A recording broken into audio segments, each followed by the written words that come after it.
exercise, we're going to be lying on our back. Remember, that's absolutely fine to do in pregnancy, and to do so we can lie onto our side and roll over. Obviously if you're early first trimester, second trimester, you might not need to do that, but we will log roll into it. So with this particular exercise, an all breath work exercise, remember we're not looking to achieve pelvic floor and core connection here. We're looking at focusing on our breath work.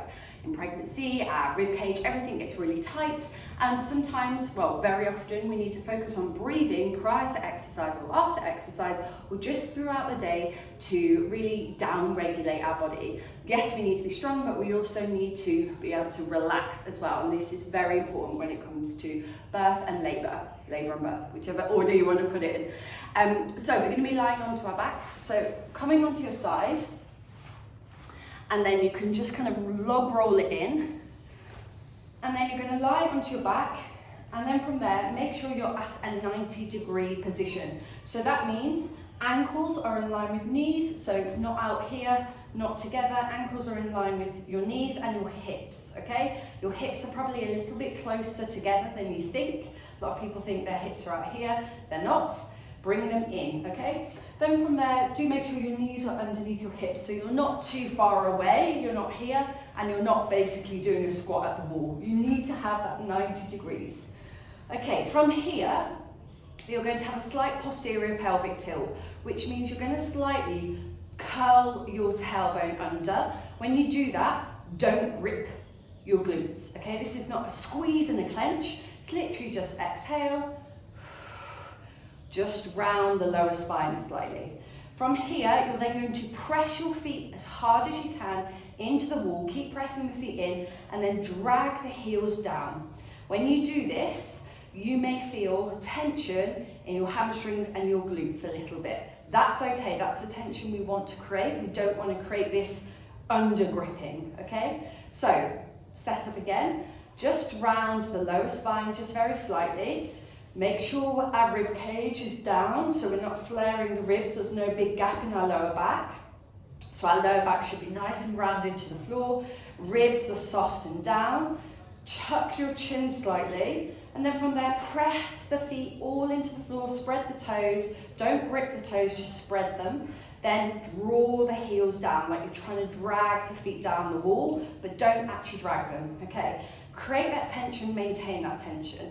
From here, all we are going to do is focus on that diaphragmatic breathing. So with our back in contact with the floor, and the fact that our chest is nice and open here, we can create that space in the front chest, but also focusing on the breath in the back of the body. So you can have your hands wherever you want, one on the chest, one on your tummy, maybe both on the sides of the ribs, whatever kind of cue really helps for your breathing. So I'll just start with a few breaths, and I'll try and talk you through it. Obviously it's hard to breathe at the same time as talking. So I'm just going to do 2 rounds of breath, holding onto my ribs and also holding onto my chest and my tummy. So keep dragging the heels down, inhaling.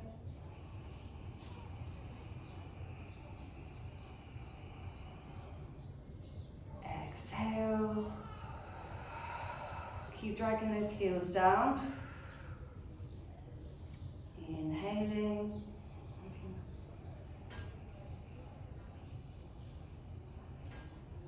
Exhaling. Keeping that little tilt in the lower back. Okay, you keep going with your breath if you're doing it with me. If you're watching the video, you can also bring your arms out like this. So in this position, we're really stretching out. Well, we've got more chest open, okay? And we can utilize that. So I like to press the back of my arms down into the floor, press the elbows into the floor, not really hard, we're not kind of going here, we're just pressing them gently. When you do this, make sure your ribs don't flare up, so keep the ribs light and soft down towards the hips, and just so you then can have that little bit of tension in the back of the body, in the back of the upper body. And when you do that, do you notice it's slightly tighter in one side of the chest, or maybe slightly tighter in both sides of the chest?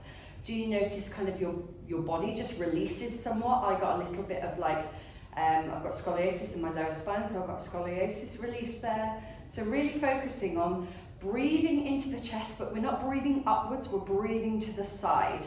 You can breathe into your tummy a little bit, but we don't want to blow it all down, okay? So you can have your hands here, or you can have your hands completely out here. I get a lovely stretch in the left-hand side of my chest when I breathe there. Okay, so when we're doing this exercise, you're going to carry on with your breathing, do however many rounds of breath that I have prescribed you, but I really want you to focus on creating space in the sides of the ribs, in the chest, also focusing on like getting the lower and upper back towards the floor. But remember, even though I've said we're creating tension in the hamstrings and the glutes as we drag our heels down and maybe pressing back, we don't want everything to be clenched. This is about finding length and creating space in the body. So as you breathe, you can inhale through the nose like you're drinking through a straw. Exhale like you're drinking through a straw, but the other way.